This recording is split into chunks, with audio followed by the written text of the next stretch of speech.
வந்து ஆலோசனை இல்லாத இடத்துல வந்து மக்கள் வந்து என்ன பண்ணுவாங்க அப்படின்னா விழுந்து போவார்கள் அப்படின்னு சொல்லி வசனத்துல வந்து போட்டிருக்கு. அதே போல நல்ல ஆலோசனை செய்து யுத்தம் பண்ணு அப்படின்னு சொல்லியும் என்ன பண்ணிருக்கு அப்படின்னா வசனத்துல வந்து போட்டிருக்கு. அப்ப நம்ம நல்ல ஆலோசனை செய்து நம்ம யுத்தம் பண்ணும்போது நம்ம செய்கிற காரியம் வந்து வாய்க்கிறதா வந்து இருக்குது. இங்க வசனத்துல வந்து என்ன போட்டிருக்கு அப்படின்னா அவர் ஆலோசனையில் ஆச்சரியமானவர் அப்படின்னு சொல்லி வந்து வசனத்துல வந்து போட்டிருக்கு. நம்மளுக்கு வந்துட்டு நம்மளுடைய வாழ்க்கையில வந்துட்டு நம்மளுக்கு வந்து நிறைய பேர் வந்து நம்மளுக்கு வந்து ஆலோசனை வந்து கொடுப்பாங்க. நம்மளுக்கு வந்து இப்படி செய், நம்ம வந்து படிப்பின் காரியங்களை வந்து நம்ம எடுத்துக்கிட்டோம் அப்படின்னா நீ வந்து இதை படி, நீ இதை படிச்சா வந்து உன் வாழ்க்கையில வந்து நீ நல்லா இருக்கலாம், நீ வந்து இந்த கோர்ஸ் பண்ணனா உன் ஃபியூச்சருக்கு ரொம்ப யூஸ்ஃபுல்லா இருக்கும் அப்படின்னு சொல்லி நம்மளுக்கு வந்து அநேகர் வந்து நம்ம என்ன பண்ணிப்பாங்க அப்படின்னா நம்மளுக்கு வந்து ஆலோசனை வந்து கொடுத்துருப்பாங்க. அதே போலதான் அதுக்கப்புறம் வந்துட்டு நம்ம ஃபியூச்சருக்கு நம்ம வேலை காரியங்களா இருந்தாலும் கூட வந்துட்டு நீ வந்து இந்த இந்த வேலைக்கு போனோம்னா இது வந்துட்டு உன் லைஃப் வந்து ஃபுல்லா செட்டில் ஆகும், நீ வந்து இந்த கவர்மெண்ட் வேலைக்கு வந்துட்டு போகலாம், இல்லாட்டி நீ இந்த வேலை ட்ரை பண்ணலாம் அப்படின்னு சொல்லி பல பேர் நம்மளுக்கு வந்து என்ன பண்ணுவாங்க அப்படின்னா ஆலோசனை வந்து கொடுப்பாங்க. ஆனா அந்த ஆலோசனைகள் எல்லாவற்றையும் காட்டிலும் எந்த ஆலோசனை நம்மளுக்கு வந்து நிலைநிற்கும் அப்படின்னா கர்த்தர் நம்ம வாழ்க்கையில நம்ம கொடுக்குற ஆலோசனையின்படி நம்ம நடந்தோம் அப்படின்னா அதுதான் வந்து என்ன என்ன அப்படின்னா உண்மையிலேயே நம்மளோட வாழ்க்கையில வந்து ஆசீர்வாதமா வந்து காணப்படும். ஏன்னா வந்து அவர் ஆலோசனையில் ஆச்சரியமானவர் அப்படின்னு சொல்லி வேதவசனத்துல வந்து போட்டிருக்கு. நம்ம வந்துட்டு ஒரு காரியம் வந்து பார்க்கலாம். நியாயாதிபதிகள் 7வது அதிகாரத்துல நம்ம பார்க்கும்போது சில வசனங்களை கூட நம்ம வந்துட்டு வாசிக்கலாம். நியாயாதிபதிகள் 7வது அதிகாரத்துல வந்துட்டு என்ன பண்றாங்க அப்படின்னா கிதியோன் வந்துட்டு மீதியானியரை வந்துட்டு அடிக்கும் மீதியானவரை வந்து எதிர்த்து போராடும்படி என்ன பண்றான் அப்படின்னா வந்து ஆண்டர் வந்து அவனுக்கு வந்து கொடுக்குறாரு. நீ வந்து மீதியானோட போர் செஞ்சு இஸ்ரேலரை என்ன பண்ணணும் அப்படின்னா அந்த தேசத்தை சுதந்திரிக்கும்படி நீ வந்து கட்டளையிடணும் அப்படின்னு சொல்லி என்ன பண்றாரு அப்படின்னா ஆண்டவர் வந்து என்ன பண்றாரு அப்படின்னா கிதியோனுக்கு வந்து சொல்றாரு. ஆனா அந்த கிதியோன் வந்து யார் அப்படின்னா அவன் வந்து என்ன பண்ணான், அவன் வந்து ஒரு சரியான என்ன பண்ணான் அப்படின்னா ஒரு பயந்தாங்குழி. இந்த கிதியோன் வந்துட்டு ஒரு பயப்படுகிற ஒரு மனுஷனா வந்து என்ன பண்ணப்பட்டான் அப்படின்னா வந்து காணப்பட்டான். அவன் வந்துட்டு என்ன பண்றான் அப்படின்னா அதுக்கு முன்னாடியே வந்து தேவனிடத்துல இருந்து 2 காரியங்களை அவன் என்ன பண்றான் அப்படின்னா வந்து அவனை வந்து தேவனிடத்துல இருந்து பெற்றுக்கொள்றான். அந்த மாதிரி நான் வந்துட்டு தோலை வந்து ஒரு இடத்துல வந்து பனியில் மேல போடும்போது அந்த தோல் மேல மட்டும் பனி பெய்யணும், அந்த பூமியை சுற்றி என்ன பண்ணிருக்க கூடாது அப்படின்னா பனி பெய்யிருக்க கூடாதுன்னு சொல்லி சொல்றான். அதுவும் தேவன் வாய்க்க பண்றாரு.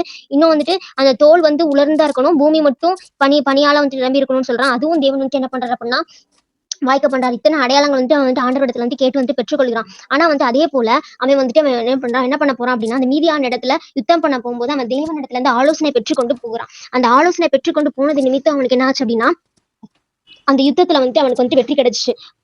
ஏன்னா வந்து அந்த யுத்தத்துல வந்துட்டு அவங்க வந்து என்ன பண்ணல அப்படின்னா அவங்க வந்துட்டு என்ன பண்ணல அப்படின்னா பெரிய முறிய வந்து இந்த ஜனங்கள் போய் அந்த ஜனங்களோட யுத்தம் பண்ணும்படி கூட தேவன் வந்து வைக்கல. நம்ம வந்து வாசிக்கலாம்.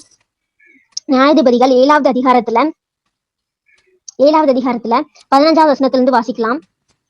கிதியோன் அந்த சொப்பனத்தையும் அவன் அதன் வியாத்தியத்தையும் கேட்டபோது அவன் பணிந்து கொண்டு இஸ்ரவேலின் பாளையத்திற்கு திரும்பி வந்து எழுந்திருங்கள், கர்த்தர் மீதியானியரின் பாளையத்தை உங்கள் கையில் ஒப்புக் கொடுத்தார் என்று சொல்லி அந்த 300 பேரை 3 படைகளாக வகுத்து அவர்கள் ஒவ்வொருவன் கையிலும் ஒரு எக்காளத்தையும் வெறும் பானையையும் அந்த பானைக்குள் தீவெட்டியையும் கொடுத்து அவர்களை நோக்கி நான் செய்வதை பார்த்து அப்படியே நீங்களும் செய்யுங்கள், இதோ நான் பாளையத்தின் முன்னணியிலே வந்திருக்கும் போது நான் எப்படி செய்கிறேனோ அப்படியே நீங்களும் செய்ய வேண்டும், நானும் என்னோட இருக்கும் சகல சகல சக சகலமான பேரும் எக்காலம் ஊதும் போது நீங்களும் பாளையத்தை சுற்றி எங்கும் எக்காலங்களை ஊதி கர்த்தருடைய பட்டயம் கிதியோனுடைய பட்டயம் என்பீர்களாக என்று சொன்னான். இங்க நம்ம பார்க்கலாம். அதாவது என்ன ஆகுது அப்படின்னா இந்த கிதியோன் வந்து மீதியானியர் வந்து முறையடிக்க வந்து ஒரு என்ன பண்றான் அப்படின்னா ஒரு ஜனக்கூட்டத்தை வந்து கூட்டுறான். அந்த ஜனக்கூட்டத்துல வந்து எத்தனை பேர்னா நிறைய பேர் வந்து இருந்தாங்க, கிட்டத்தட்ட ஆயிரக்கணக்கான பேர்கள் வந்து இருக்கிறாங்க. அதனால வந்துட்டு ஆண்டவர் வந்துட்டு என்ன சொல்றாரு அப்படின்னா நீ வந்து இத்தனை ஜனங்களை நீ வந்து கூட்டி கொண்டு போன அப்படின்னா இது வந்துட்டு எங்களாலதான் வந்து நடந்துச்சு. நம்ம வந்து பார்க்கலாம் 7வது இடத்துல 2வது வசனத்துல கடைசி பகுதியும் வாசித்தோம்னா என் கை என்னை ரட்சித்தது என்று இஸ்ரவேல் எனக்கு விரோதமாக வீம்பு பேசுகிறதற்கு இடமாகும் அப்படின்னு சொல்லி கர்த்தர் வந்து சொல்றாரு. நிறைய ஜனங்கள் வந்து அவனோடு இருக்கிறதுனால இந்த ஜனங்கள் வந்துட்டு எங்களோட கைதான் எங்களை ரட்சிச்சிச்சு அப்படின்னு சொல்லக்கூடாது அப்படின்னு சொல்லிட்டு என்ன பண்றாரு அப்படின்னா ஆண்டவர் வந்துட்டு என்ன பண்றாரு அப்படின்னா இவங்கள வந்து பயம் யாருக்கெல்லாம் வந்து மீதியானியரை எதிர்த்து போரிடுறதுக்கு பயமோ அவங்க எல்லாத்தையும் நீ திருப்பி அனுப்பிடு அப்படின்னு சொல்லும்போது அவன் வந்து என்ன பண்றான் அப்படின்னா அந்த ஜனங்கள் எல்லாத்தையும் திருப்பி வந்து அனுப்புறான். அப்ப வந்து கொஞ்சம் 1000 மக்கள் தான் அவங்க இடத்துல வந்து இருக்கிறாங்க. அந்த 1000 மக்கள்லையும் ஆண்டவர் வந்து 300 பேரை வந்து தெரிந்து கொள்றாரு. 300 பேரை மாத்திரம் வச்சு அவங்க என்ன பண்றாங்க அப்படின்னா ஒரு பெரிய பாளையத்தை வந்து என்ன பண்றாங்க அப்படின்னா அவங்க எதிர்த்த ஜனங்கள் வந்து எத்தனாயிரம் பேர் அப்படின்னு சொல்லி வேதவசனம் சொல்லுது அப்படின்னா நியாயாதிபதிகள் அதே 7வது அதிகாரத்துல 12வது வசனம் மீதியானியரும் அமலேக்கியரும் சகல கிழக்கத்தி புத்திரரும் வெட்டுக்கிளிகளைப் போல திரளாய் பள்ளத்தாக்கிலே படுத்து கிடந்தார்கள். அவர்களுடைய ஒட்டகங்களுக்கு கணக்கில்லை, கடற்கரை மணலை போல திரளாயிருந்தது. நம்ம பார்க்கலாம் அவர்களுடைய சேனை எப்படி இருந்துச்சு அப்படின்னா அவங்களை எதிர்த்து வந்த மீதியானியர் அப்படின்னு சொல்லி ஒரு 3 கூட்ட ஜனங்கள் வந்துட்டு இந்த இஸ்ரேல் ஜனங்களை வந்து எதிர்த்து போராட வந்து அந்த பள்ளத்தாக்குல வந்து இருக்கிறாங்க. அவங்க வந்துட்டு அவங்களுக்கு இருந்த ஒட்டகங்கள் எல்லாம் கணக்கே இல்லை அப்படின்னு சொல்லி வேதவசனத்துல இருந்து போட்டிருக்கு. அப்ப இத்தனை ஜனங்கள் வந்து என்ன பண்றாங்க அப்படின்னா அந்த கிதியோனுடைய சேர்ந்த அந்த ஜனங்களை எதிர்த்து போராட வந்துட்டு வர்றாங்க. அப்போ ஆண்டவர் வந்து இவனுக்கு வந்து ஆலோசனை கொடுக்குறாரு. நான் 300 பேரை மாத்திரம் தெரிந்து கொள்றேன். இந்த 300 பேரோட போ. நான் உன்னை ரட்சித்து நான் என்ன பண்ணுவேன் அப்படின்னா, நான் உன்னை வழி நடத்துவேன் அப்படின்னு சொல்லும்போது, இந்த கிதியோன் வந்து அதை அப்படியே வந்து அதை ஏற்றுக்கொண்டு கர்த்தர் சொன்ன ஆலோசனைக்கு அப்படியே கீழ்ப்படிந்து அவன் என்ன பண்றான் அப்படின்னா வந்து, அவன் வந்து அந்த யுத்தத்துக்கு வந்துட்டு போறான். அப்ப அந்த யுத்தத்துக்கு போகும்போது அவங்களுடைய கையில வந்து என்ன இருக்குன்னு நம்ம பார்த்தோம் அப்படின்னா வந்துட்டு, ஒரு எக்காளம், ஒரு பானை, ஒரு தீவட்டி. இது 3 தான் வந்து அவங்களுடைய கைகள்ல வந்துட்டு இருக்கு. அவங்களுடைய கைகள்ல வந்து எந்த ஒரு பட்டயமோ, எந்த ஒரு எந்த ஒரு ஒரு ஆயுதமோ என்ன பண்ணல அப்படின்னா அவங்களுடைய கைகள்ல வந்துட்டு இல்ல. அவங்க வந்து என்ன பண்றாங்க அப்படின்னா, எக்காளங்கள ஊதி ஆண்டவர் சொன்னது போல அந்த பானையை உடைத்து தங்களுடைய தீவட்டிகள் எடுக்கும்போது, கிதியோனுடைய பட்டயம், கர்த்தருடைய பட்டயம் அப்படின்னு சொல்லி எக்காளத்தோட முழங்கும்போது, அந்த ஜனங்கள் என்ன பண்றாங்க அப்படின்னா, சிதறடித்து வந்து என்ன பண்றாங்க அப்படின்னா, அவங்க வந்துட்டு சிதறடித்து போறாங்க.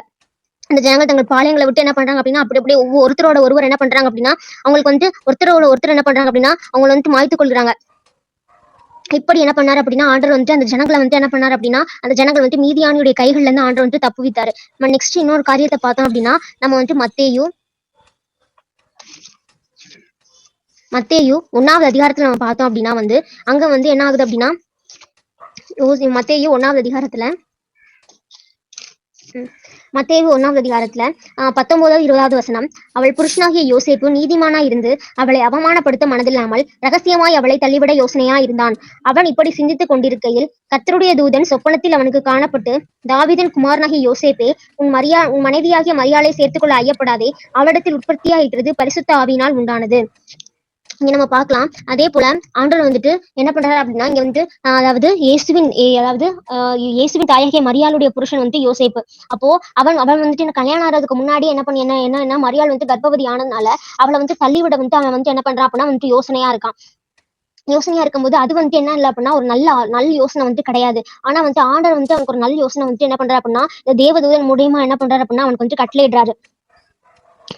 இந்த தேவதன் மூலமா தேவன் வந்து அவருக்கு வந்து கட்டளையிடுறாரு. நீ வந்துட்டு உன் மனைவியை வந்து நீ சேர்த்துக்குள்ள வந்து என்ன பண்ணக்கூடாது அப்படின்னா, நீ சந்தேகப்படக்கூடாது, பயப்படக்கூடாது. நீ வந்து என்ன பண்ணணும் அப்படின்னா, நீ அவளை வந்துட்டு என்ன பண்ணணும் அப்படின்னா, நீ அவளை சேர்த்துக்கொண்டு நீ வந்து தூர தேசத்துக்கு போய் நீங்க வந்து சஞ்சரிக்கணும் அப்படின்னு சொல்லி என்ன பண்றாரு அப்படின்னா, அவருக்கு வந்து கட்டளை கொடுக்குறாரு. அதன்படி நடந்தனாலதான் என்ன என்ன என்ன ஆச்சு அப்படின்னா வந்து, அங்க வந்துட்டு இயேசு கிறிஸ்துவினுடைய உயிர் வந்து என்ன பண்ணுச்சு அப்படின்னா பாதுகாக்கப்பட்டுச்சு. ஏன்னா வந்து அந்த அவன் அவன் வந்துட்டு ஏசப்பாக்கு வந்துட்டு என்ன என்ன சொல்றது அப்படின்னா, 2 வயசுக்குட்பட்ட குழந்தைகளை வந்துட்டு ஏரோது வந்து கொலை செய்யும்படி என்ன பண்றான் அப்படின்னா வந்து, அவன் வந்துட்டு திட்டம் வகுக்கும் போது கர்த்தருடைய தூதன் வந்து சொப்பனத்துல வந்து காணப்பட்டு, அந்த யோசிப்புக்கு காணப்பட்டு, நீங்க இந்த இடத்துல இருந்து என்ன பண்ணிப்போ அப்படின்னா, நீ வந்துட்டு எகிப்துக்கு போய் சஞ்சரி. ஏன்னா வந்து ஏரோது வந்துட்டு இந்த குழந்தைய வந்துட்டு கொலை செய்ய வந்து வகை தேடும் அப்படின்னு சொல்லும் போது, இந்த யோசிப்பு வந்து அப்படியே கீழ்ப்படிந்து என்ன பண்ணா அப்படின்னா வந்து, அவன் வந்துட்டு மரியாளையும் இயேசுவையும் கூட்டிக் கொண்டு போய் அவன் என்ன பண்ணா அப்படின்னா எகிப்துல போய் சஞ்சரித்தான். அதன் மூலியமா இயேசு கிறிஸ்துவினுடைய உயிர் என்ன பண்ணுச்சு அப்படின்னா பாதுகாக்கப்பட்டுச்சு. அந்த இடத்துல கர்த்தருடைய தரிசனம் வந்து என்ன பண்ணுச்சு அப்படின்னா, கர்த்தருடைய தரிசனம் நிறைவேற வந்து பட்டுச்சு.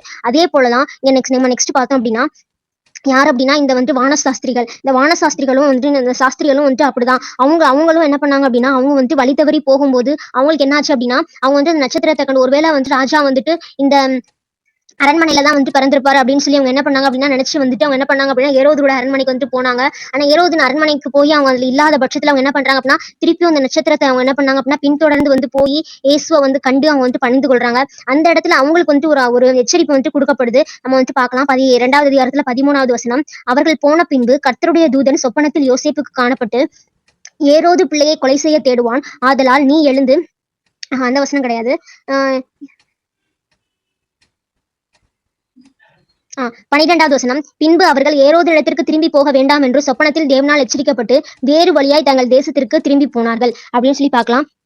இங்க வந்துட்டு என்ன பண்றாங்க அப்படின்னா, இங்க வந்துட்டு இந்த ஞான சாஸ்திரிகள் அவங்களுக்கு வந்துட்டு என்ன பண்ணாங்க அப்படின்னா, தேவன் வந்துட்டு ஒரு ஆலோசனை வந்து கொடுக்குறாங்க. நீ வந்து திருப்பி என்ன பண்ண வேண்டாம் அப்படின்னா, நீ வந்துட்டு ஏரோது இடத்துக்கு திரும்ப வேண்டாம், நீ வேறு வழியா நீ என்ன பண்ணிப்போ அப்படின்னா, நீங்க வந்து என்ன பண்ணி போங்க அப்படின்னா, வேறு வழியா நீங்க வந்துட்டு உங்க தேசத்துக்கு வந்து புறப்பட்டு போங்க அப்படின்னு சொல்லி ஒரு ஆலோசனையை பெற்று அதன்படி கீழ்ப்படுகிறாங்க.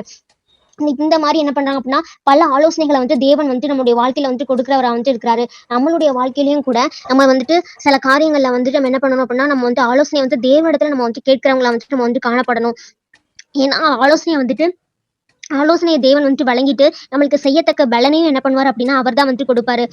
சிலவங்க வந்து இந்த உலக பிரகாரமான மனுஷங்க வந்து என்ன பண்ணுவாங்க அப்படின்னா, நம்மளுக்கு ஆலோசனை வந்துட்டு கொடுப்பாங்க. ஆனா அவங்களால என்ன பண்ண முடியாது அப்படின்னா, நம்மளுக்கு வந்துட்டு அந்த ஆலோசனையின்படி நம்மளை கைட் பண்ணவோ, நம்மளை வந்துட்டு வழி நடத்தவோ என்ன பண்ண முடியாது அப்படின்னா அவங்களால வந்துட்டு கூடாது. ஆனா கர்த்தர் நம்மளோட இருந்தானா அவர் வந்துட்டு நம்மளுக்கு ஆலோசனையும் கொடுப்பார். அதே போல அந்த 2வது அதே வசனத்துல பின்புறத்துல என்ன போட்டிருக்கு அப்படின்னா, செயலில் மகத்துவமானவர் அப்படின்னு சொல்லியும் போட்டிருக்கு. அவர் நம்ம கூட இருந்து நம்மளுக்கு என்ன பண்ணுவார் அப்படின்னா, அந்த ஆலோசனையின்படி நடக்க வந்துட்டு நம்மளுக்கு என்ன பண்ணுவார் அப்படின்னா, நம்மளுக்கு வந்து ஹெல்ப் பண்ணுவாரு.